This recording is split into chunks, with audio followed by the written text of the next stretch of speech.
I'm Jessie Pridemore, and today I'm going to show you how to take awesome self-portraits. Isn't that right, Lucy? That's right.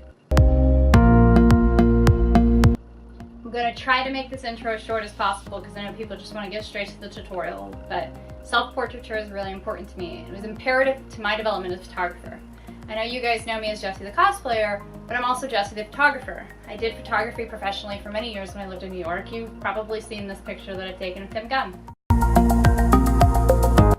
Self-portraiture was imperative to me developing and learning as a photographer. I was living in the middle of nowhere, Kansas when I was 19. I was in a very emotionally abusive relationship and I was really isolated. I didn't have any friends. So I worked the night shift and then I came home and my creative outlets were sewing and photography. Thankfully, my bad self-portraiture kind of stayed on DeviantArt, which I'm willing to show you guys. Now let's get started with the basics. Here are the important things that you need to know in order to be really good at self-photography. Number one, lighting. You don't even need super expensive lighting. When I first started doing it, I just used those floodlights that you get from Home Depot and just get some diffusers to put over them. They work really great. Right now, these are the lights that I have.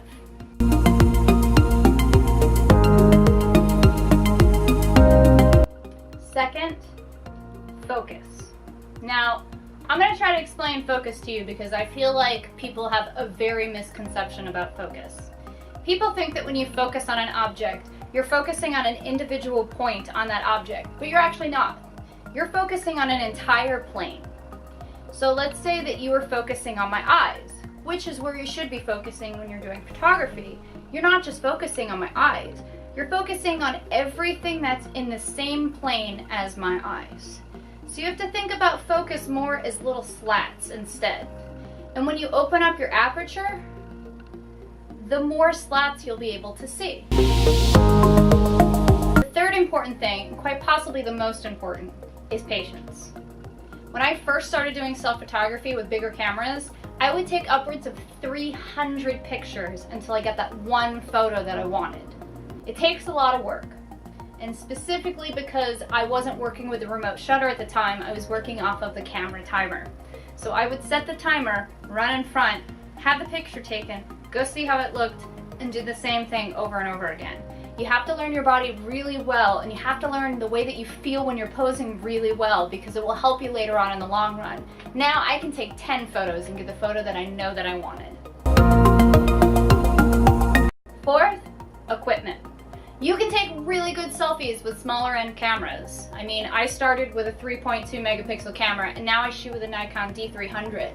But you don't have to have a super expensive camera to get good shots. As it is, this video is being shot on a Lumix. Lower end cameras are capable of much more wider range of things than they were 10 years ago. So don't worry too much if you can't afford a super expensive camera, or even if you're just using your cell phone. You can take really gorgeous pictures with even small end equipment, and I'm going to help you try to achieve that. And a lot of it comes with those first three things that I talked about. Yoshi's all tuckered out. Say hi, Yoshi. She's a bit cranky because it's hot and I can't run the air conditioner while I'm recording, so I gave her some catnip to calm her down. Yoshi! Oh, look at that little ham. Now that we've gone through a few basics and the sun is setting, I'll be able to show you guys some lighting setups. I usually wait for the sun to go down because my apartment allows in a lot of light. So once the sun goes down, I have more control over the lighting and I know it's exactly what I want it to be. But a few more things I'd like to point out that I think is incredibly important. One, makeup. It's really important to have good makeup, especially when you're doing videos and stuff like this. High quality cameras can see everything. And someone like me who has really bad skin and really big pores, makeup is really important, even for guys. Learn makeup, it will save you a ton of time in the long run. Two, Photoshop or Lightroom. Whichever is your preference. I prefer Photoshop just because I've been using it since 2004 and I'm an old cranky jerk about it. But Lightroom does make it a lot easier.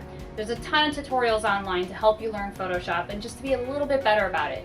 Even if your friend is really good at it, ask your friend to show you some pointers. Or who knows, when you get really good at photography, you guys can trade services. Now, Photoshop's not going to fix everything, unless you're incredibly talented at it. but it is going to help you go a long way. It's definitely going to help you with some lighting. I'm going to go ahead and show you guys some before and afters right now, just so you can see the difference between what's shot in RAW and then what's been edited.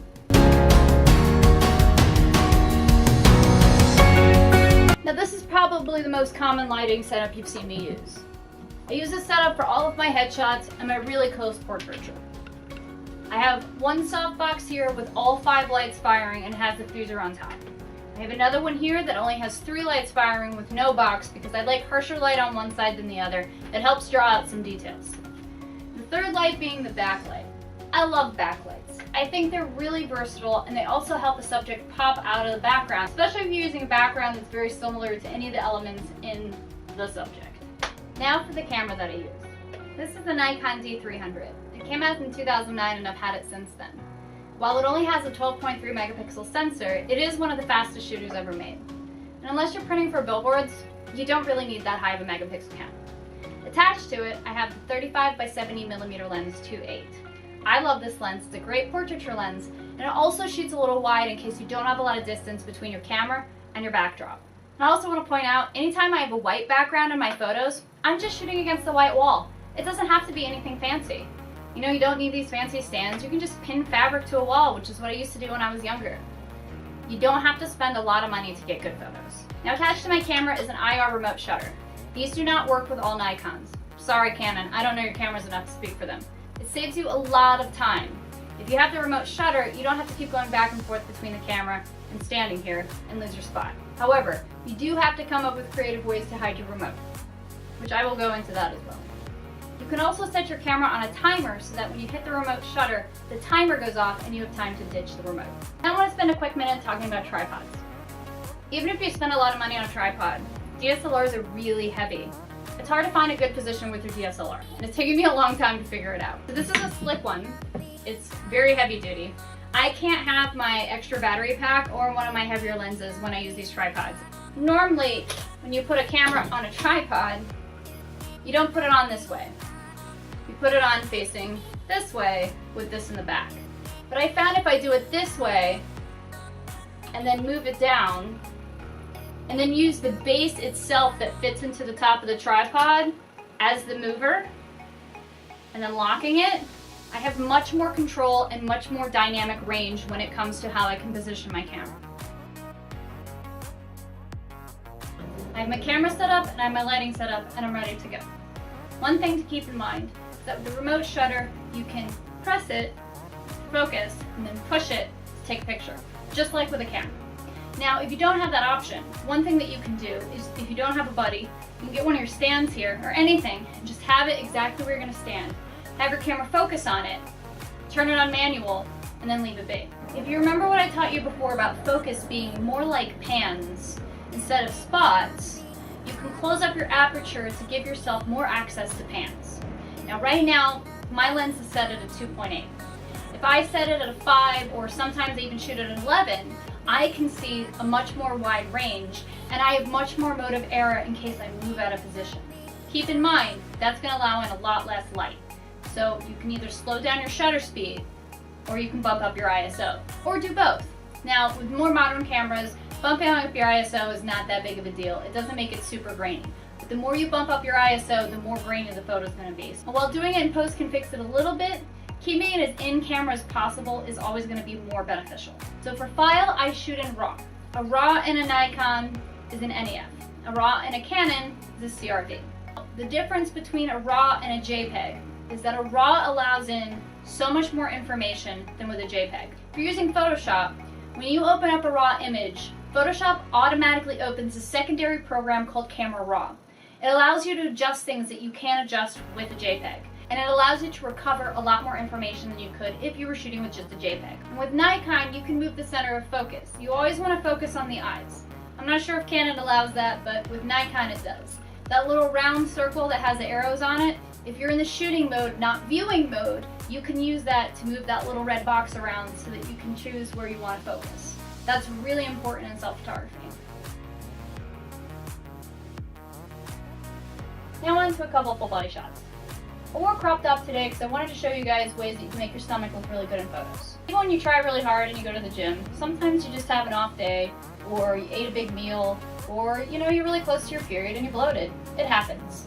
And women, I guarantee if you've seen a photo of a woman from the side and her stomach's fully flat, it's been photoshopped. Even mine. See?